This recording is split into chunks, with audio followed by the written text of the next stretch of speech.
Bem-vindo, Luiz. Obrigado. Vocês estão me ouvindo?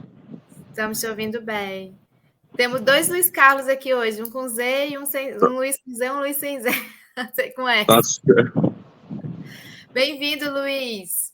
Não sei se você Obrigado. chegou a assistir aqui com a gente o vídeo. Nós trouxemos 2 vídeos essa semana desse pastor do Acelera para Cristo, né?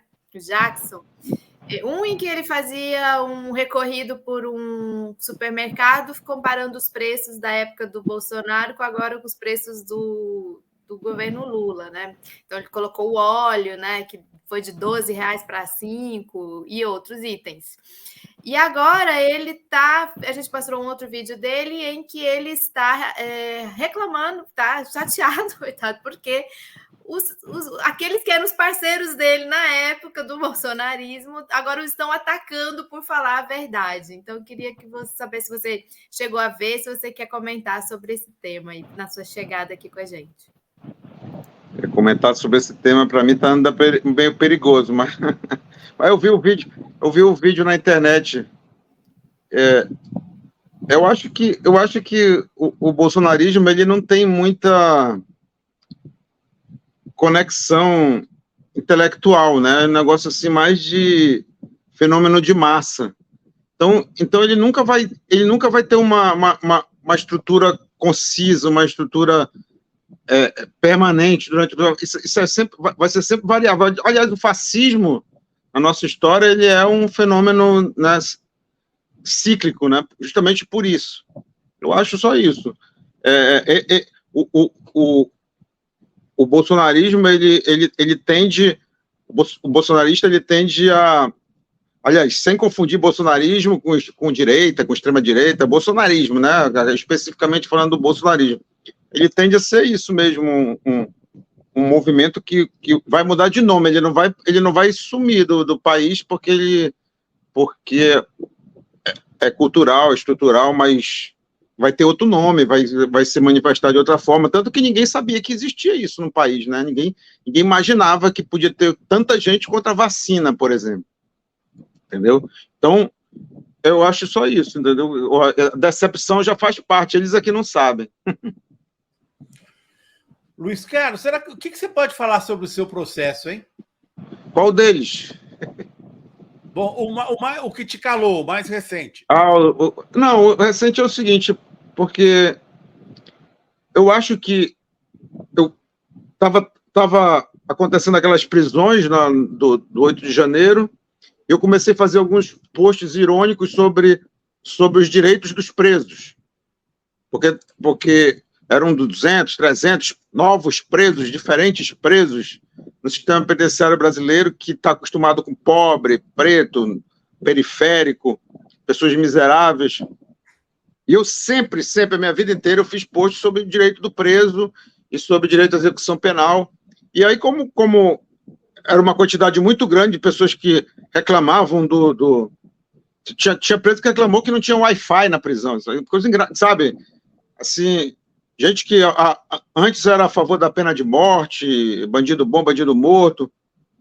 E eu fiz alguns posts irônicos. Eu acho que, em razão do momento, aquilo foi confundido com algo partidário, com alguma coisa. A eleição já tinha acabado, não tinha mais eleição, já tinha um presidente eleito, era algo sobre prisão mesmo, sobre local da prisão, e a ironia da reclamação dos direitos do preso de quem era contra o direito de preso, né, por exemplo. Então, acho que houve uma certa confusão do momento que eu estava escrevendo e pareceu que era algo partidário, e coisa que o juiz não pode fazer realmente, é falar de política partidária, não de política, né, porque política é uma coisa, política partidária é outra. Não sei se houve alguma confusão nesse sentido, ou talvez o momento. Como o processo ainda está em andamento, é melhor eu só dizer o motivo. Você pode falar um pouquinho do seu livro, Direito Penal da Guerra às Drogas? Eu vi que tem no seu Twitter o povo, as pessoas pedindo o livro, você dizendo que não que a editora fica em BH e você mora em Manaus. É porque muita gente pede para eu vender o livro, né? Só que eu não vendo o livro, eu escrevi o livro da editora, né? E a editora é em BH, eu moro em Manaus, daqui que eu vou pedir o livro de BH para vir para cá, para mandar para a pessoa. Eu até tenho alguns que eu mando autografado, mas não sou eu que faço. É uma pessoa que faz para mim, embala, pega comigo, autografa e manda. O meu livro é a minha tese de doutorado, né, sobre a política de drogas, que eu fiz um mestrado sobre prisão e o meu doutorado foi sobre política de drogas. Por incrível que pareça, o tema eu escolhi justamente porque eu não sabia nada, porque no direito as pessoas normalmente... Aliás, na maioria das áreas, a pessoa escolhe um tema para estudar que ela já acha que sabe, né, para poder ter menos trabalho. É uma preguiça acadêmica que existe aí no meio. Mas eu fiz justamente o contrário. Eu acabei escolhendo um tema que eu não sabia nada, porque eu fiquei impressionado um juiz não encarcerar pessoas por causa de uma substância, de algumas substâncias que ele não sabe nada sobre aquilo. Por exemplo, a cocaína estava na lei de entorpecente, era a lei de entorpecente que chamava antigamente, né? E eu achava que a cocaína era um entorpecente porque estava na lei de entorpecente. Olha, só que você vê como é que é a ignorância do profissional do direito. O profissional do direito, ele pensa naquela bolha da lei, ele pensa naquele quadrado do jurídico, e ele não consegue sair daquilo. Então eu pensava que cocaína era um entorpecente, mas cocaína é um estimulante, não tem nada a ver com entorpecente. Cocaína é um estimulante. Então, olha só, cocaína é um entorpecente, está na lei de entorpecente, quer dizer, o cara do profissional do direito, ele só pensa naquele quadrado da lei, ele vive longe da realidade, porque ele vive no mundo jurídico, que é totalmente afastado do mundo da realidade, totalmente. E eu fui pesquisar isso, porque eu achei interessante um juiz não saber nada sobre esse assunto, e acabei criando sarna para me coçar, mas tudo bem. Ô, Luiz, tem outro assunto que vai adquirir uma importância muito grande. O presidente Lula, na Bélgica, hoje... foi hoje ou foi ontem, Ana? O discurso final do Lula? Não, foi hoje, né? A entrevista foi hoje. A cúpula terminou ontem, foi 17 e 18 a cúpula. Mas a fala do Lula aos jornalistas foi hoje, não? Foi ontem. Enfim, na fala final aos jornalistas, o Lula disse o seguinte, que era um momento muito importante estava diante do Brasil, que é esse encontro que vai haver entre os presidentes dos países amazônicos. 8 e 9 em agosto agora, né? 8 e 9 de agosto, que é uma coisa muito importante, né? Eu queria saber, do seu ponto de vista como juiz no Amazonas, eu tive algumas experiências na Rota dos Solimões, etc. e tal, que vi um vazio muito grande ainda da presença. É verdade que as facções criminosas aprofundaram o seu controle sobre a região amazônica como um todo? E como fazer para combatê-las? Você acha que é pelo caminho de seguir o dinheiro? É pelo caminho da cooperação internacional? Qual seria uma forma de enfrentamento? Em sexta-feira, inclusive, o Lula lança um novo programa para controle de armas. Luiz, eu acho o seguinte, eu acho que esse negócio de facção é impossível combater. A facção não existe. Facção não é igual... Olha só, a quadrilha de antigamente, a quadrilha de antigamente que a gente falava quadrilha de criminosos, a gente prendia o cabeça da quadrilha, prendia os integrantes da quadrilha, a quadrilha acabava. Tá? E isso sempre existiu na história do crime. Quadrilha é coisa do século XVIII. Então, quando o Estado começou a chamar essas quadrilhas de criminosos de facção, isso começa lá na Ilha Grande, sabe? Com Falange Vermelha, Comando Vermelho, e isso foi incompetência do próprio Estado, porque houve um crime na Ilha Grande, o diretor não sabia quem era que tinha cometido o crime, foram entrevistá-lo, ele disse, isso foi a Falange Vermelha. Quer dizer, aí começou a dar nome de facção para o crime. Quando você começa a dar nome de facção para o crime, um crime que não tem cara, não tem rosto, não tem nada, porque o tráfico de drogas sempre existiu, sempre teve aí, sempre teve nos rios, sempre teve aqui na Amazônia. Quando você começa a dar um nome de facção para isso, você não vai acabar nunca, porque falar que vai acabar com a facção é falar que vai acabar com o tráfico. Com o tráfico você não vai acabar nunca, o comércio de droga vai dizer, enquanto for um produto que muita gente quer comprar, um produto caro, um produto que não tem imposto, porque o Estado não cobra imposto dele, entendeu? Um produto que está aí, vai ter sempre gente querendo vender, porque tem muita gente querendo comprar. Então não vai acabar nunca com o tráfico, isso não vai acabar nunca com o tráfico, não vai acabar nunca com a facção. Nunca, vai ter sempre facção. A única coisa que mudou foi que esse tráfico que sempre existia nos rios, sempre existiu os piratas que roubavam droga, os caras que traficavam droga, os piratas que roubavam produto. Quer dizer, aqui nossas estradas são rios, né? E aqui no Amazonas sempre teve isso. A gente começou a designar de facção esse tráfico, e facção não vai acabar nunca, porque facção é o tráfico.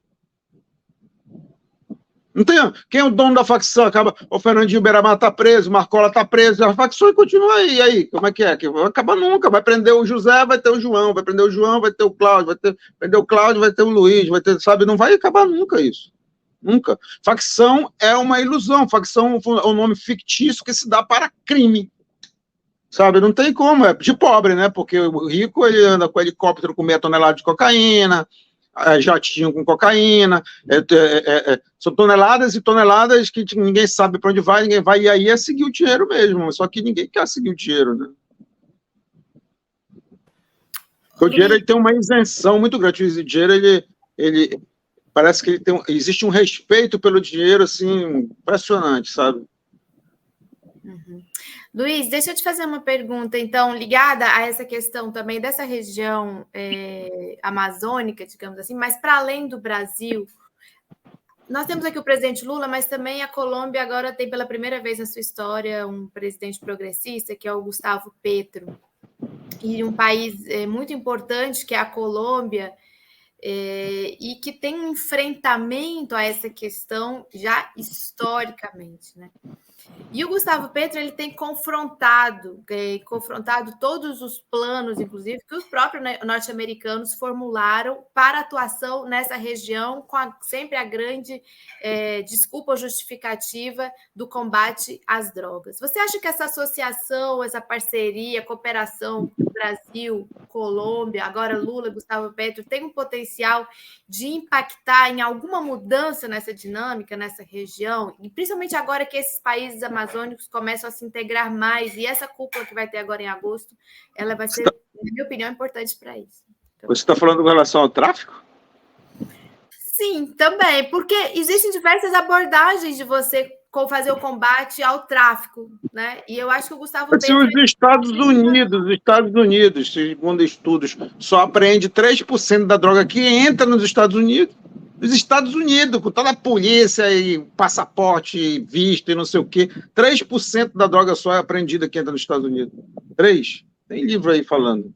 Então, esse negócio de combate de droga na América Latina, para mim, isso é a única forma de você diminuir a criminalidade ocasionada pela proibição, porque essa criminalidade é causada pela proibição, é diminuir o nível... O Gustavo Petro tem dito, né? Pois é, diminuir o nível de proibição e aumentar o nível de regulamentação, entendeu? Porque quando a gente fala em descriminalização, a gente não está falando em liberar. Muito pelo contrário. Quando você fala em descriminalizar, você está proibindo mais do que criminalizando. Porque quando você fala em descriminalizar, você regulamenta. E o regulamento, ele proíbe muito mais do que a criminalização, por incrível que pareça, porque a criminalização você lava as mãos, entrega para a polícia vai, faz o que quer, não sei o quê, mas aí aquele mercado começa a circular de outras formas, com a droga suja, com dinheiro sujo, certo? Com mortes de pessoas que não tem nada a ver com aquele comércio, criança indo para a escola, cara indo para o trabalho, quer dizer, acaba que aquele comércio funciona com o pessoal do direito fazendo de conta que ele não existe, quer dizer, tirando um ou outro que fuma e cheira, faz de conta que não existe. Então esse faz de conta do combate às drogas, ele é muito a cara do jurídico, né? que é o mundo do faz de conta. Eu falo isso porque eu sou juiz da execução penal, né? Então eu trabalho com o sistema penitenciário. Tem uma lei que diz como é que é a prisão e a prisão da realidade totalmente diferente. A gente fica falando de remissão, de ressocialização, quando a prisão é do jeito que é. O mundo jurídico é totalmente afastado disso.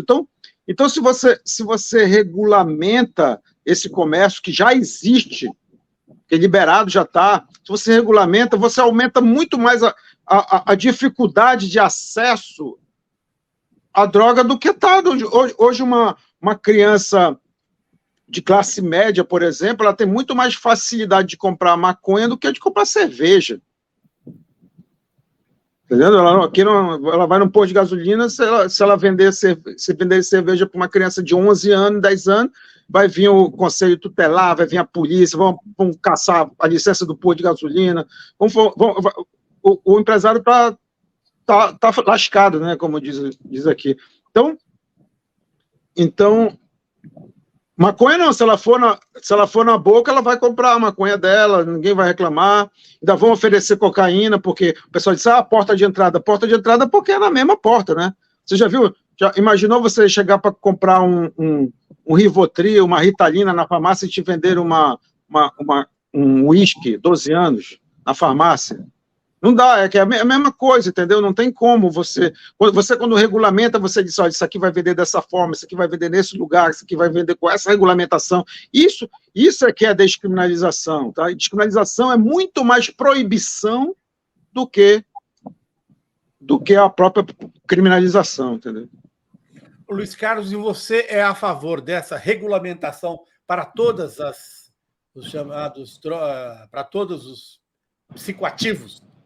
Todas as drogas, porque não existe nenhuma droga no mundo que mate mais do que está acontecendo com a proibição, entendeu? Pessoas morrendo e dinheiro sempre perdido, porque olha só, eu não conheço ninguém que está esperando a descriminalização para fumar um baseado. Não conheço ninguém. Não conheço ninguém que está esperando a descriminalização para fumar um baseado. Ninguém. E também não conheço ninguém que, se descriminalizar, vai começar a fumar, cheirar cocaína, a injetar LSD, não conheço ninguém. Ainda tem mais, a heroína, por exemplo, vamos supor a heroína ou a cocaína, que é muito mais difícil de falar da descriminalização da heroína e da cocaína do que de falar da descriminalização da cannabis, né, que é um remédio, todo mundo está vendo, tá vendo que é boa para várias doenças a cannabis. Mas a gente está preferindo importar dos Estados Unidos, caríssima, do que autorizar o plantio aqui e procurar desenvolver pesquisa científica e criar o nosso próprio produto, nosso know-how, né, e nossas patentes, que daqui a pouco a gente vai ser obrigado a comprar dos Estados Unidos um monte de maconha patenteada. Mas tudo bem, vamos falar só da heroína e da cocaína. Eu gosto de dar o exemplo da Europa que começou a criar suas salas de heroína. Ela começou com metadona, que era um substituto da heroína, e depois passou para a própria heroína. Aí eu fico imaginando assim, já pensou você chegar num lugar onde tem a heroína pura, cocaína pura, não é essa misturada horrível, ruim que o traficante oferece, uma cocaína pura, mas aí você entra numa sala toda de azulejo branco, com uma enfermeira que anota seu nome, está aqui sua cocaína pura, certo? Está aqui sua cocaína pura, pode cheirar aqui, sob supervisão, tal, não sei o quê. Então, que graça que tem para o usuário fazer um negócio de acordo com a medicina, de acordo com a assistência, porque a proibição, ela cria um glamour sobre a droga, entendeu? Ainda tem isso. A proibição, nós temos uma cerveja no Brasil chamada Proibida, só para você ter uma ideia de como a proibição ela é uma propaganda. A proibição não é uma propaganda. Quando você descriminaliza, você tira a graça daquilo ali. Imagina, um cara chega na sala, toda de azulejo branco, a enfermeira anota o nome dele, ele pega a cocaína dele, vai cheirar. Que graça que tem isso? Fica lá só, você não pode dirigir, você não pode, tem toda uma orientação, você não pode dirigir, você não pode fazer isso, você não pode fazer aquilo, então não sei o quê, você tem todas as prescrições, certo? Quer dizer, sabe, Que graça que tem isso? Sabe, você tira até a graça do uso da droga. Então, eu sou a favor da descriminalização de todas as drogas, cada uma com a sua regulamentação específica. É óbvio que falar da descriminalização dessas outras drogas é mais complicado no Brasil, que tem tanto tabu, tanta ignorância. Por exemplo, eu pensava, antes de começar a estudar, que a cocaína era um entorpecente. A cocaína não deixa ninguém entorpecido, a cocaína é um estimulante, como se fosse um shot de efedrinas que as pessoas usam para ir para academia, para correr, para malhar. Tá? É um shot, quer dizer. Só que aí, o que acontece? Por falta de orientação, a pessoa mistura cocaína com álcool. Aí é uma bomba, porque o álcool ele causa violência, e a cocaína ela potencializa o uso do álcool. Bem, eu já estou falando coisas que não é da minha área, mas que eu li, né? E estudei sobre isso, então, mas não é a minha área, eu não sou da área médica, nem da área química, nada, mas eu sei que, até pela prática, que cocaína com álcool não é uma boa mistura. E é isso, então, e o álcool é descriminalizado. É muito interessante o seu ponto de vista. Eu acho que aqui a Fórum quebra os tabus. Nós estamos aqui para discutir esses temas, todos os temas, sejam eles os mais espinhosos possíveis. O seu ponto de vista, bom, eu concordo com você plenamente, né? Eu vi as experiências. Tem uma pergunta aqui no chat, vieram vários comentários no chat, Luiz Carlos Valois, sobre as suas opiniões expressas aqui. Tem uma pergunta em que a pessoa fala, deixa eu ver se eu consigo pegar quem é que fez a pergunta, se essa questão da descriminalização deu certo para valer em algum país. A gente tem algum exemplo? Olha, Ana, a pergunta, claro que deu certo. Nos Estados Unidos, por exemplo, que é um local de chegada da maconha, por exemplo, era um local de chegada da maconha, acabou o tráfico. Eles estão fazendo a maconha deles lá. Quem é que vai sair do Brasil com uma maconha ilegal para chegar nos Estados Unidos, onde a maconha é legalizada? Quem é que vai correr o risco de ir para o aeroporto? Quem fez a pergunta? Tá. Como? Desculpa, não, eu estou falando o nome de quem fez a pergunta. Tá. Pois é. Nos locais de chegada, como Estados Unidos, Canadá, o tráfico acabou. No Uruguai, não, porque é lugar de passagem. Às vezes a pessoa vai para outro lugar e tal, não sei o quê. E lá teve uma regulamentação mais medicinal, mais local do que nos Estados Unidos. Mas o grande problema não é esse, Ana. O problema não é esse. Essa já é uma pergunta que parte de uma alienação. Por quê? Quando você pergunta as consequências da descriminalização, por que vai descriminalizar, como vai descriminalizar, você está invertendo o polo da história. Porque na história nunca se perguntou o porquê de criminalizar. A maconha ela vendia na farmácia, a cocaína vendia na farmácia, a heroína era um remédio heróico para a tosse, fabricada pela Bayer. Quando se proibiu o fumo do ópio, que tinha muitos chineses nos Estados Unidos e tal, eles queriam se livrar daquele... Eles tinham ido para construir uma estrada de ferro lá para São Francisco, e aí sobraram como mão de obra, queriam se livrar dos chineses, começaram a proibir o ópio para ver se eles iam embora. Aí os chineses não podiam fumar ópio, foram na farmácia, acharam heroína, começaram a injetar heroína. A proibição ela sempre foi uma piora do uso da droga. Quer dizer, você não pode fumar o ópio, vamos injetar heroína, porque tem ópio na heroína. E a heroína era um remédio heróico para a tosse. Imagina se você injetar Cepacol na veia. Se injetar Cepacol na veia vai fazer mal. Eles começaram a injetar um xarope para tosse na veia, que era heroína, porque tinha ópio na heroína. Quer dizer, toda a proibição é uma história de piora do uso da droga.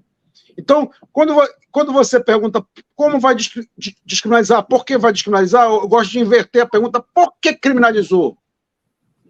Tá? Se antes não tinha crime organizado, antes não tinha facção, antes não tinha ninguém morrendo indo para a escola, para o trabalho, não tinha nada disso, vendia na farmácia, e só tinha o problema dos usuários, que era tratado como questão de saúde pública.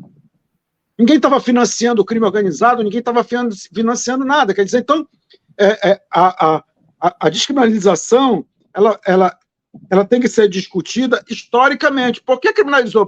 Se a pessoa sabe por que criminalizou, e tem uma resposta racional para isso, eu quero que ela escreva um livro, porque eu não conhecia esse livro ainda, já procurei.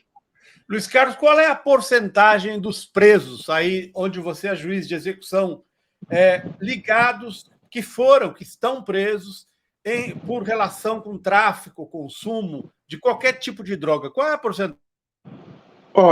É igual do Brasil inteiro aqui. Parece que é porque é Amazônia e tal, mas é igual ao Brasil inteiro. Homem, 35%, às vezes 40%, e mulher chega a 80%, 85%.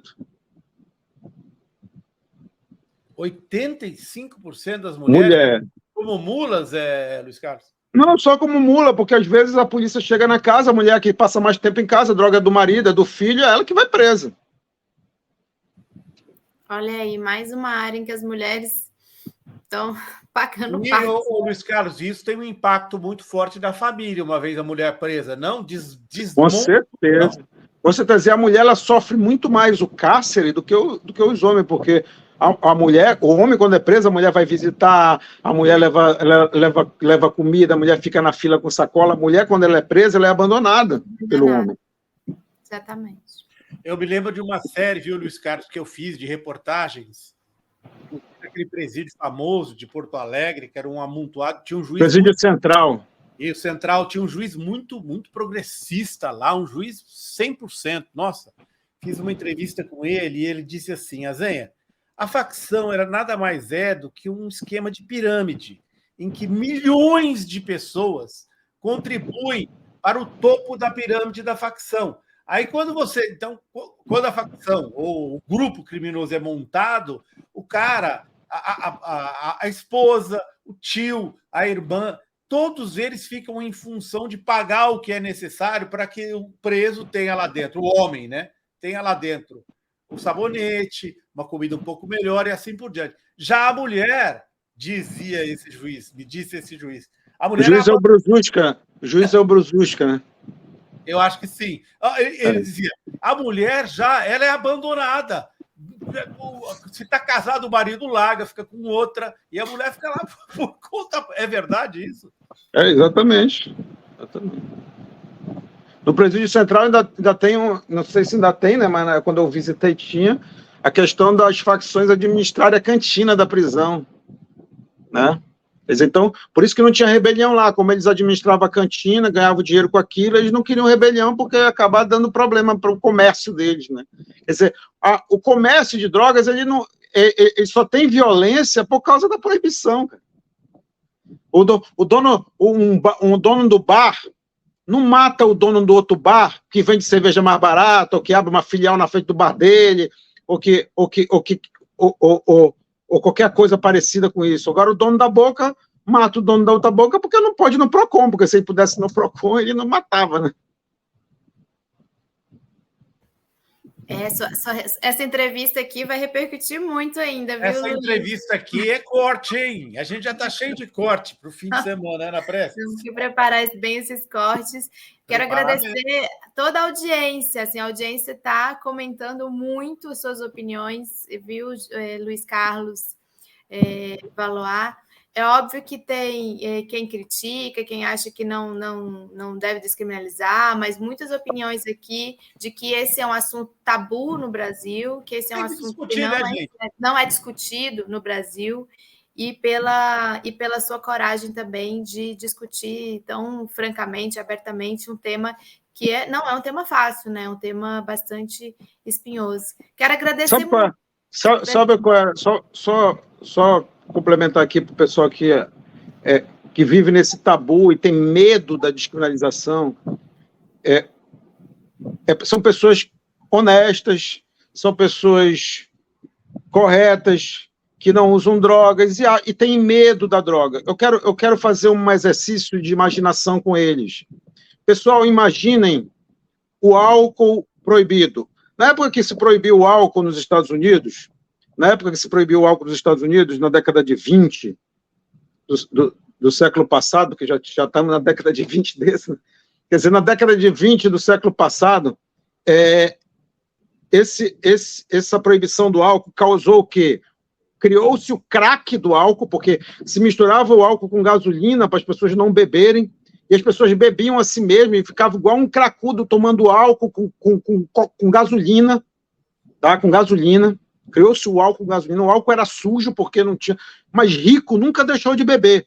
O rico sempre tinha um uísque dele, traficado e tal, não sei o quê. Sempre... Criou-se o crime organizado, Al Capone, etc. Tudo é dessa época. Mas a imagem que eu quero trazer é o seguinte: imagina a proibição do álcool hoje.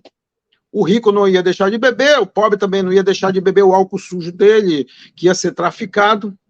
Mas você, pessoa de bem, né?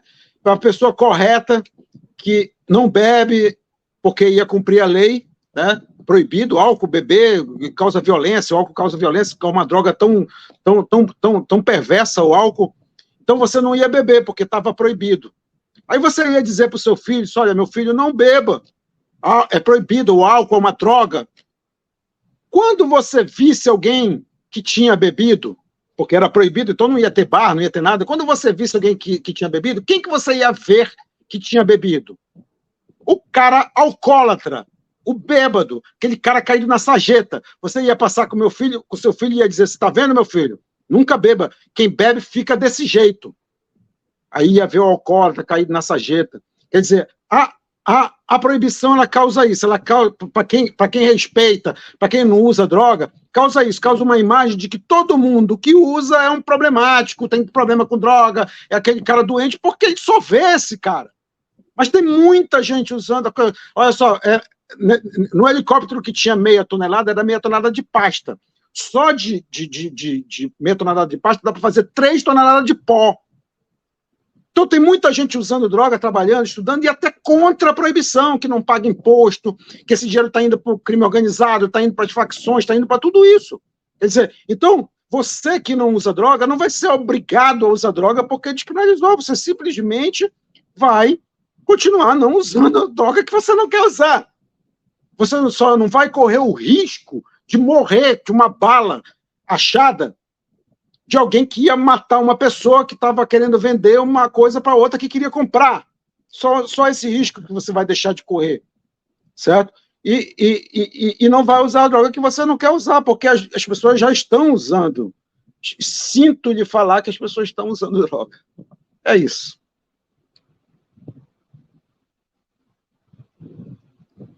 Muito obrigada, Luiz, Obrigado, por essa Luiz. entrevista, pela sua presença aqui com a gente. Valeu. Beijo. Beijo bem grande. Um abraço.